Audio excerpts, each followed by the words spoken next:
What's going on, everyone? Welcome back to the channel. So I've got an update for you guys today with the new engine build. So I'm just going to cut straight to the chase and show you guys what I have going on. So here it is. This looks like the old block, but it isn't. This is a new WAP block that I picked up here locally. I decided that I didn't want to continue with the old block, which is sitting over there, the old torched block. I decided to get another standard bore. The plan is to bore this one 10 over for the diamond pistons that I already have right here. Put new rings in it and go from there. Go to a Coyote MLX head gasket and so on. So I want to talk a little bit about this block since I have it right here in front of me, and show you guys some of the stuff I've done to prep it before I take it to the machine shop. And I want to show you a couple of things that I like about this block compared to the textured block. So this is a WAP block. This is, I don't know, you can see the date right here on it. It's not the Nemec block, which is the 05 and up 3-valve block. Those are rumored to be a little bit thicker and a little bit stronger. But this block is pretty strong. So a couple of things that I do to these to get them ready before I take it to the machine shop is, one, I have to drill and tap these two holes right here for the timing guide pivot pins, which I've showed before, but I'll show you guys again. So you can pick these up a lot of different places. Focus. So here's the stock one that comes in the Texit and the WAP, all the aluminum blocks, all the mob motor aluminum blocks. And it is a M6 thread right here, and this portion of it is 8 millimeters.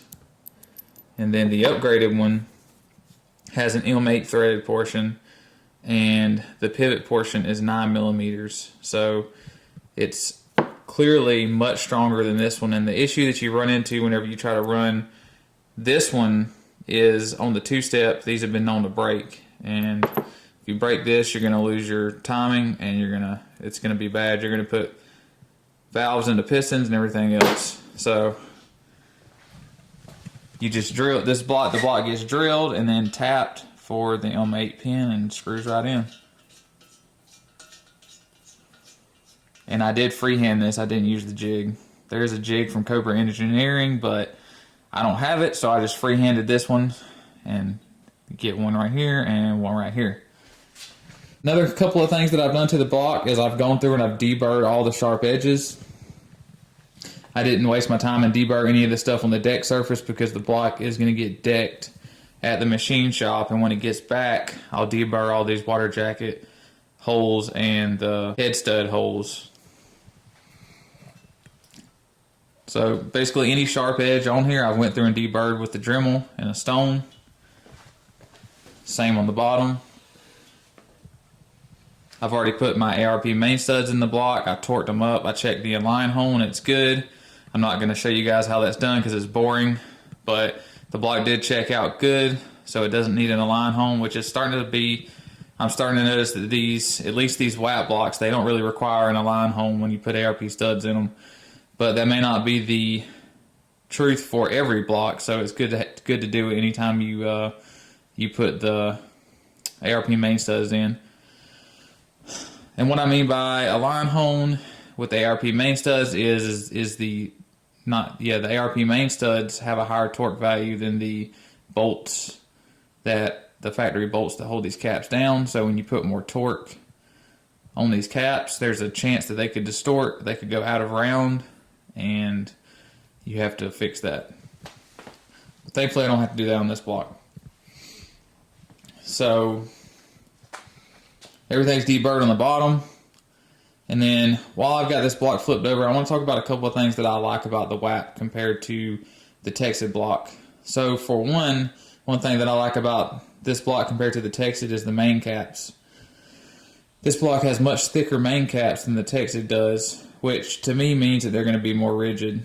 There may or may not be any truth to that, but I feel that they're a little more rigid than the ones in the Texit. And even the early WAPs had the other style main caps in them. So you want to get this style WAP with thicker main caps in it. Another thing that I like about the WAP is the oil drain back holes on it. So if you've ever looked at the Texit, the oil drain back holes are they're circular instead of square like this, and they just dump right next to the crankshaft. So you're basically getting a bunch of windage when the oil drains back down from the heads down into the pan, and the crank's hitting the oil, and it's causing windage inside the block. So that's the thing that I like about the WAP, is it has these old drain back holes that are kind of separated off, so that as the oil drains back, the crank can't hit the oil and cause excess windage down here. So that is, when you get to looking in this thing, you can definitely tell that it's a more up-to-date engine block compared to the Texas. Another thing that I like about the WAP block is the lack of freeze plugs. So on this block, I want to say there's only, so you have this one freeze plug hole right here, which is uses a threaded plug, not a pressed in normal freeze plug like you would have on a Texas. On a Texas, you would have like, I think it's like 3 or 4 freeze plugs on the side of the block, and those are just points of failure in my opinion. If you have a freeze plug pop, it's going to be a pain to replace it in the car. So with the WAP, you don't have to worry about that. I think the only freeze plug on this block is over here on this side. So that's the only spot you have to worry about as compared to the Texas that's got 3 or 4. So that's another thing that I like about this block. So another thing, and this is just a personal opinion of mine, but for any of you that have ever seen a Coyote block, and you know that the Coyote blocks have, in stock form, with sleeves in them of course, they've been pushed to well over 1,500 horsepower. Now, this is just a visual, not there's nothing scientific about my opinion. It's just a visual inspection and opinion of this block compared to the Coyote, but the WAP block looks very similar to the Coyote in its construction. I'm sure there are probably some places on the Coyote that may be thicker. There may be thicker aluminum in certain places, but the quality of the aluminum, and like I said, this is just visual, seems to be about the same. So the old myth that the WAP block can only hold 700 or 800 horsepower is it's just not true. It isn't. And I'll tell you guys another reason why I'm not nervous about pushing this block so hard. And if you're trying to make anywhere above 800 horsepower, I would just say go ahead and get rid of the normal motor mounts.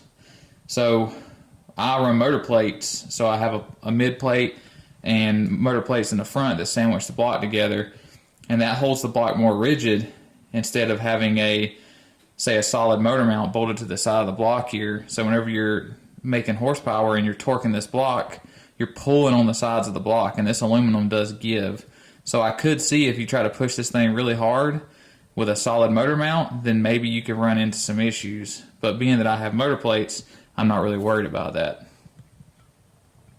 And another thing that I also forgot to mention that I like about the WAP block is that it uses a M9 side bolt instead of an M8 side bolt that the Texas uses.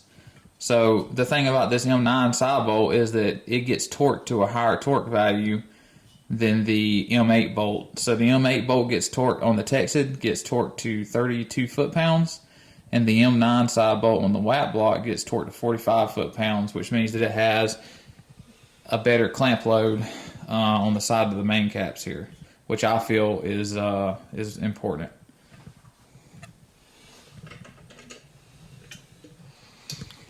All right, so the plan for this, like I said, it's going to get bored 10 over just like the previous block over there. It's going to get decked. It's going to have a surface finish with a nice smooth RA for the cosmetics to seal up on. It's obviously going to get done with a torque plate, and then get it back from the machine shop, file fit the rings, all that usual stuff, and be ready to toss it together. The heads, the trick flow head down here has to get repaired. It's going to get some welding done on it, and it's going to get decked, and I'll probably deck the other head to match whatever gets taken off of the head that needs to be repaired, so that both of my heads have equal combustion chamber volume, so I have an equal amount of compression on both sides of the engine. And all this stuff will be ready to go, and I'll be ready to run this thing. So I am just going back to the MLS gasket. I'm not going to do a copper gasket. I feel that I can push the MLS gasket a little bit farther. That is the plan. Hopefully I'm not in machine shop jail for too long. Get this thing back together and that's it'll be ready to rock again. I mean, I don't really have a lot that I want to do to the car. Just having to redo this stuff, you know, it costs money, so I can't really do any other upgrades that I was planning on doing to the car now that I had this setback with the engine failure. So one thing I do want to do though is I do want to put a booster pump in the car. My fuel pumps were pretty much tapped out on the 803 pass, and I feel that that may be a contributing factor to my engine failure. My fuel pressure wasn't rising like it should have been.